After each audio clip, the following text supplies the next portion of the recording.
Hi, are you learning CSS Basics for Beginners and want to know all about CSS validation and how to use it in real world projects to make sure your code is working okay? If so, you're in the right place.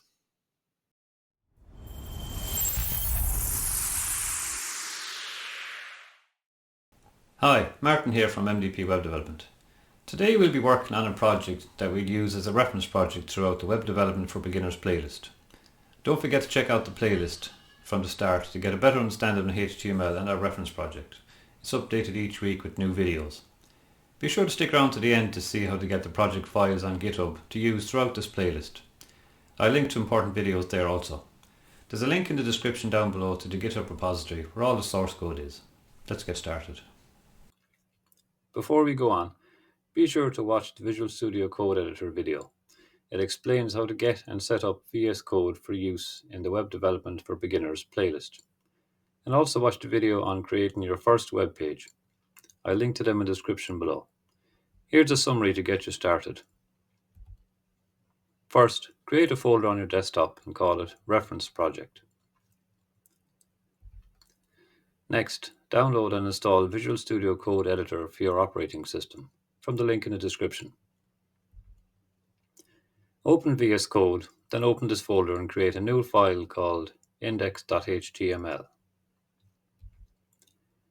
In the file content, type an exclamation mark and hit enter. This should create a new standard document for you. Open the file from the desktop folder and it should be a blank page as we have not put any content in it yet. If you get stuck, just watch these videos first. CSS validation. What exactly is CSS validation? Well, it makes sure that the CSS has no errors, which is the main thing.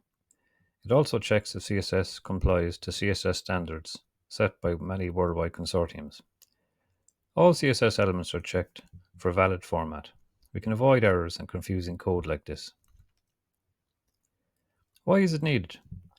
The main reason is to make sure developers stick to modern CSS standards, promoting good code reuse. Also, to prevent websites from having CSS errors and giving a poor browser experience to users. And to make sure the user experience is very good. We can see here, this is the W3 Consortium CSS Validation. You can go to this link and have a look.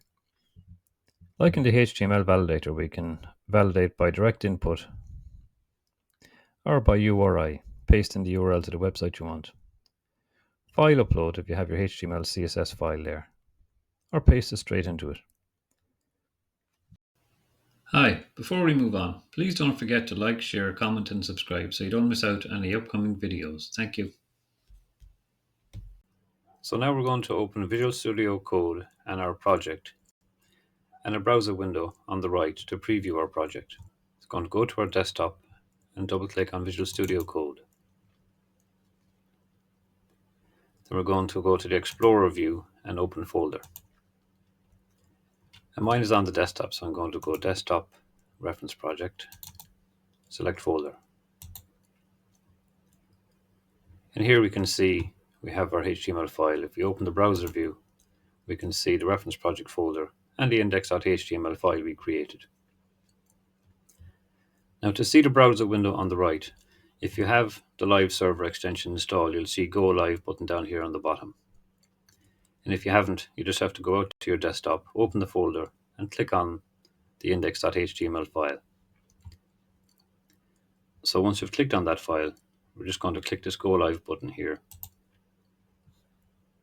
And that'll start up a new browser server window for us.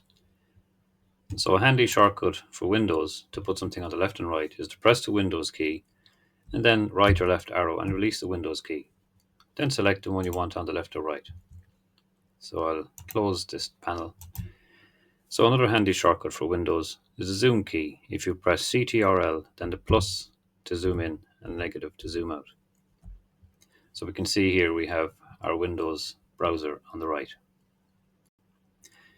So the only difference if we had to open this manually on the desktop and click on the file is if we make changes on the left in our code editor, you would have to click refresh on the right to see it.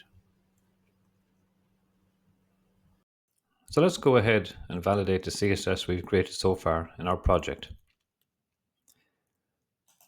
Let's go into our files and go to My Style is CSS.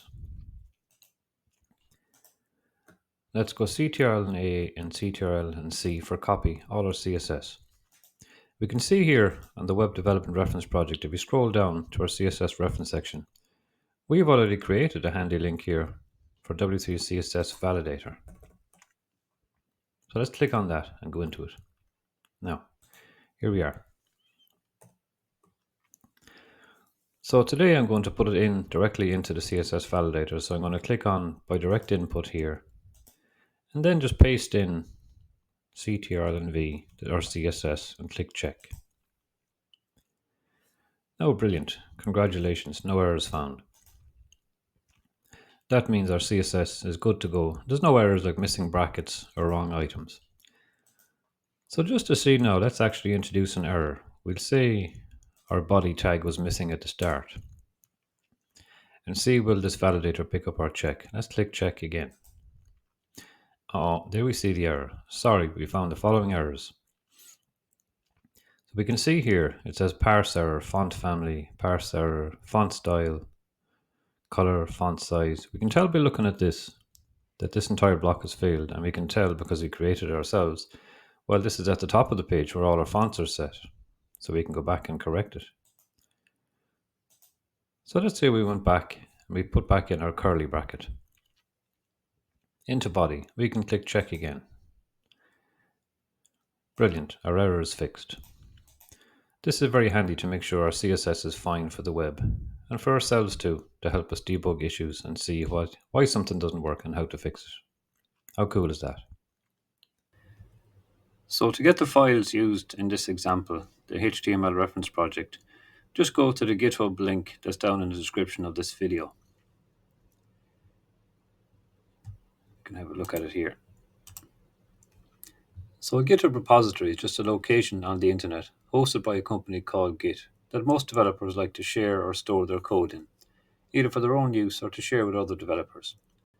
The repository on GitHub is just a folder used to store code or files, etc. Let's have a look at each folder. So when we're in the repository here, you can see the name of the repository there, actions along the top. You can see the main folder here, and there's a README file too. So if you want, you can just click onto the folders and see what's inside them and download the code from there. But to get all the code, you're going to go over here to the code button. We're going to click and download zip file. Once that's downloaded, go into your downloads folder. Then we need to extract it. So we're going to Windows, you're going to right click and extract all.